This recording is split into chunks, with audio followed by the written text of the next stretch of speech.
ABC 10 News starts now with breaking news. In the last hour, Cal OSHA released the new workplace mask regulations they plan to vote on June 17th. Good evening. I'm Kimberly Hunt. Steve has the night off. Under the revised rules, fully vaccinated workers do not need to wear a mask except during outbreaks. Employers must verify the vaccination status of workers if they choose not to wear a mask. And employers must provide unvaccinated workers with masks at no cost. And all physical distancing requirements are dropped. Again, these are new standards. They are not yet in place, but will likely be adopted when Cal OSHA meets next Thursday. Meantime, Governor Newsom was in San Diego today to announce the winners of the state's second $50,000 Vax for the Win giveaway. 15 lucky people, including one from San Diego, were chosen today.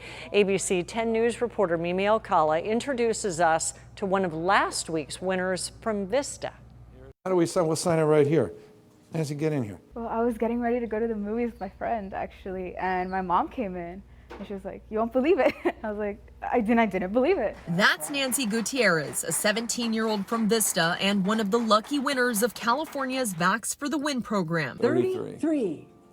San Diego. San Diego. Oh, my gosh. Governor Gavin Newsom introducing the teen during a press conference held at the Vista Community Clinic, which is being used as a vaccination site. Nancy Gutierrez, the winner of $50,000 because she got a vaccination. Nancy tells us getting vaccinated was an important step to getting her life back to normal, especially after seeing the negative impact COVID-19 had on her family and her community. My father had COVID actually for last year for like a few weeks, so it impacted us personally. And then like around my neighborhood, some people have passed away to COVID, so we've seen it like firsthand. Nancy and her parents were vaccinated by the end of May. And like all Californians who get a shot, they were automatically entered into the state's drawing. She was one of 15 chosen last Friday and was notified on Saturday that she would be $50,000 richer. But because she is under the age of 18, the money will be put in a savings account for her until she turns 18 on May 26, 2022. And she's looking forward to using that cash to further her education and take a little trip to New York or Mexico. College is like the main thing because I'm going to graduate. And on June 15th, California's reopening day, 10 people will win $1.5 million each. You only need one shot before Tuesday, and you're automatically entered if you get a vaccine. Reporting in Vista, Mimi Alcala, ABC 10 News. Governor Newsom also signed an executive order this afternoon officially ending the pandemic restrictions next week. The county reported 92 new COVID cases today, while our test positivity rate dropped back below 1%. 2 more San Diegans lost their lives to coronavirus. Rite Aid is extending its vaccination hours on Fridays for the rest of the month.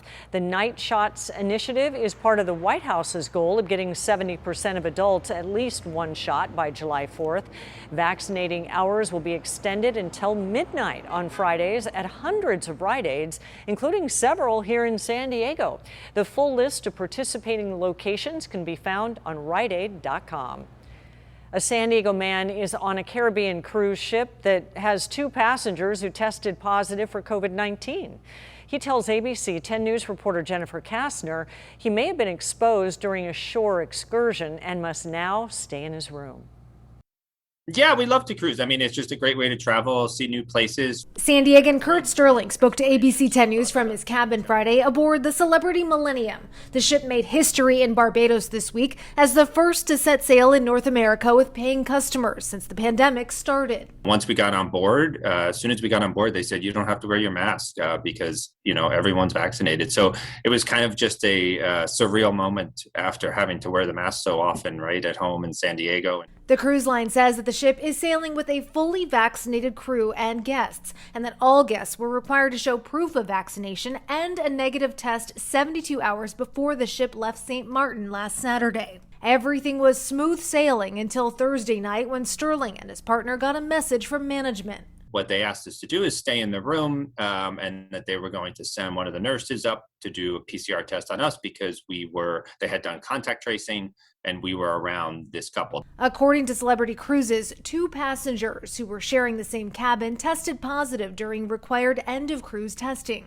There's details that are unknown, right? We don't know, were these passengers for some reason not vaccinated? I don't know. A statement released to ABC 10 News reads in part, the individuals are asymptomatic and currently in isolation and being monitored by our medical team. We did have to stay in the room, but they treated us very well and brought us champagne and chocolates and brought us a full meal and nice bottle of wine and everything we could ask for. He got his negative test results Friday and resumed his normal onboard activities. He's not dissuaded by the experience.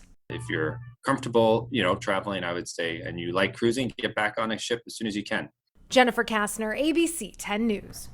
Today is day 1 of the San Diego County Fair in Del Mar, and while there are a lot of fan favorites, there are a few things missing this year.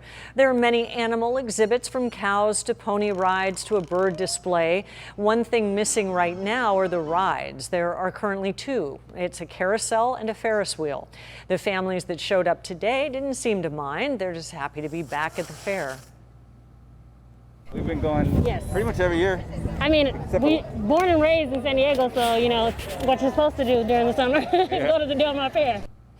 Fair staff say that 12 more kid-friendly rides are on the way, and if you're hungry, there are more than 40 food vendors happy to serve. You can stay on top of any new developments with coronavirus by downloading the 10 News app. A free version is available in the App Store. The CHP needs your help finding the person who drove over a woman in Casa de Oro. Investigators say this is the Honda Accord in question. They say the woman was lying in the road early this morning on Kenora Drive when the car ran over her and then took off. It's a white 1998 to 2002 Accord with tinted windows. Anyone with information is asked to call the CHP. It's not clear why the woman, who is homeless, was lying in the street. She was badly hurt but is expected to survive. The search continues for a passenger who went overboard on a ferry from Long Beach to Catalina Island. It happened about 6 last night on the Jet Cat Express. The company's president says deckhands saw the man go overboard of the stern of the high-speed catamaran. So far, the Coast Guard has not found him, and it's not yet clear whether the man jumped or fell off the boat. The city is now bringing in water for people in Encanto, Emerald Hills, and Broadway Heights tonight. A contractor hit a pipeline yesterday, contaminating the tap water for a number of people in the area. Water is being made available in 4 locations. We found a lot of people picking up water today at the one at 65th and Wonderland. If you're going to drink the water or use the water from your home, you need to make sure that you boil it for at least a minute before you use it, or you can come out to a station like this and get some free water. The city hopes to have the issue fixed by Sunday. We have a list of the water stations on 10news.com. Beautiful looking over the ocean today. A lot of people enjoying it, and a lovely weekend on tap. It was warm today, but this is just the beginning. Meteorologist Angelica Campos joining us with the heat wave on the way. Angelica. Hi, Kim. Yes, today we made it to 76 degrees in San Diego, and actually that's a pretty good day here in town. Sunny skies, a gorgeous Friday, but temperatures will continue to climb, and for next week, we could be looking at excessive temperatures in many parts of the county. Right now, it is already up in the triple digits in our deserts, where we expect our hottest temperatures, of course. Anytime there's a heat wave, and we've seen it already several times this year with temperatures going well over the triple digits. An excessive heat warning will begin Monday at 10 a.m. for our deserts. But now this is new. This is from today. It'll start at 10 a.m. on Tuesday. An excessive heat watch for our valleys and for our mountains. It'll be in effect until 9 p.m. Friday night. So it'll be a prolonged period of time with temperatures well above average. Coming up in our 7-day forecast, I'll show you what to expect and which areas could get very close to records. All right. Thank you, Angelica. The Biden administration is getting rid of a Trump-era government office. It was created to help the victims of crimes committed by immigrants. Donald Trump created the Victim of Immigration Crime Engagement Office his first week in office, but Immigration and Customs Enforcement said today it will be replaced with what it calls a more comprehensive and inclusive victim support system. The San Diego City Council is set to consider a package of last-minute budget additions on Monday. We are taking an in-depth look at how some of the new money would be spent. It includes $700,000 on street assessment, $2 million for art funding, and doubling the spending on graffiti removal. The package would also put more money into new street lights, tree trimming, brush clearing to prevent wildfires, and an office that would focus on young people. Councilmember Chris Cate talked about how the art funding aims to help the city continue to recover from the pandemic. So the council wanted to see a little bit more funding allocated to those organizations that provide those programs and services to hopefully put more heads in beds and bring people to San Diego and spend more money in San Diego. The additions, costing $9 million, were recommended by an independent budget analysis. It was based on suggestions from multiple city council members. A majority of it would be covered by the new franchise deal with SDG&E and a rebate from the county registrar for last November's election, which was less expensive than expected. Some of the funds would also come from federal pandemic relief. The fiscal year begins July 1st.